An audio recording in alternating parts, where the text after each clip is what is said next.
Okay, I'm gonna try and do a highlight, several books or a couple of books that really stood out for me for the month of November. One of the standouts for me was Empire of Desire by Rina Kent. It's narrated by Aiden Snow, Callie Dalton, and Crais. Y'all, this was good. And this was age gap, dad's best friend, my happy place. But y'all, this had some weight to it. The dad and the best friend, you find out how their relationship came to be. They kind of had a love-hate. They fought a lot, and all kinds of shit happens, y'all. And baby girl, she was spoiled. She had a few issues, but she knew what she wanted, and she wanted him. And I love a strong-willed young girl who knows her mind right, wrong, or whatever. This was sexy as shit, y'all. But it had enough weight and plot to the story, a little whodunit in it. Connor was the dad, Aiden was the best friend, and Callie was the girl. But y'all, this was juicy and good as hell. 7 Days in June by Mia Williams, narrated by Mela Lee. I think that's her name, Mela Lee. Y'all, this was such a fresh, unique plot. It is two Black authors. One author is erotica, and the other one is, I believe he does sci-fi or fantasy or whatnot, but it's second chance.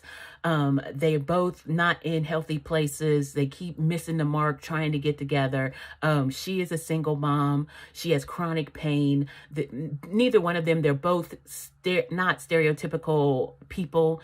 We get to see into the literary world, into the workings of authors. The fandom representation is awesome and really funny. The little girl is just cute as hell.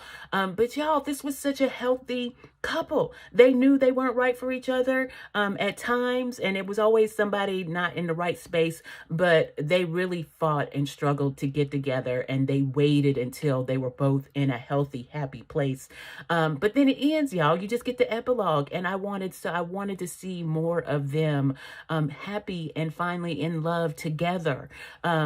Matched up, but it just went to the epilogue, and I wasn't done, y'all. But this book sat with me for a couple of days after I was finished, just because I wanted more and I wasn't ready to leave them.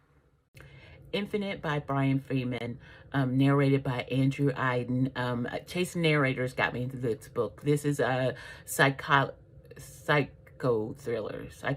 thriller. Ooh, y'all, I'm bad with words. But this was a freaky ass book, y'all. It's about the blurb kind of tells you something goes wrong, and this guy finds out. He tries to makes different choices in different planes.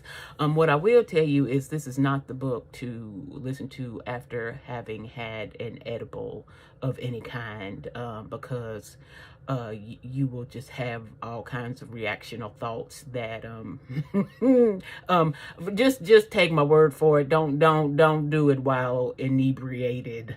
But it has an element of romance to it, y'all. Because once you get the flow of how the tempo of the book goes, he tries to make every decision you make affects you on another level. So every plane of his existence, he keeps trying to go back and make it right and change this, that, and the other. But at the same time, y'all, the end, I truly expect my husband to come get me on every plane. We said I do till death do us part. So you better be trying to be my husband in every faction of your life, in every plane of existence, sir. Okay, so I had to shout out real quick, Asia Monique, Law and Love, Love and Law, Love and Law, narrated by Benjamin Charles. I know, don't say nothing. I'm gonna calm down on Benjamin Charles in a minute. But this was such a light read. Love and Law, it is a whole first Black family of law enforcement. So you got DAs, lawyers, FBI agents, the whole gamut. And on the other side, they have romances with people on the other side of the law who are, international crime lords and whatnots. So but it doesn't get heavy. It's not deep down in the trenches. There's not a bunch of heavy killing. It's not dark at all. It's strictly about the relationships. And it was so refreshing and swoony and sexy that I was just really, I went in thinking it was just going to be really heavy and dark. But it completely was not. It was a light, enjoyable read for the day that I was really impressed with. I have to tell you about these Johnson sisters by, let me read the name, Tresser, Henderson, and it's narrated by D.S. Van Neal. Y'all, this was so much fun.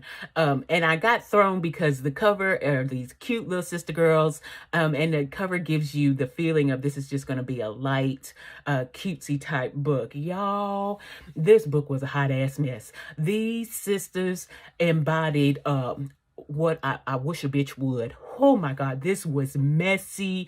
You need some blood pressure pills, some nerve pills, and a drink because you fuss and cuss at some of the decisions in some of these relationships these girls are in, or I should say women. It was so much drama and angst. But it was fun. They were a hot mess, but she wrapped it all up. And it really was fun, and everybody got a happily ever after, but I kind of hold grudges. I'm still mad. It's one sister in particular I still want to cut a square with, but if you like that juicy drama, high angst kind of story, this is every bit of BET Oprah Lifetime movie book.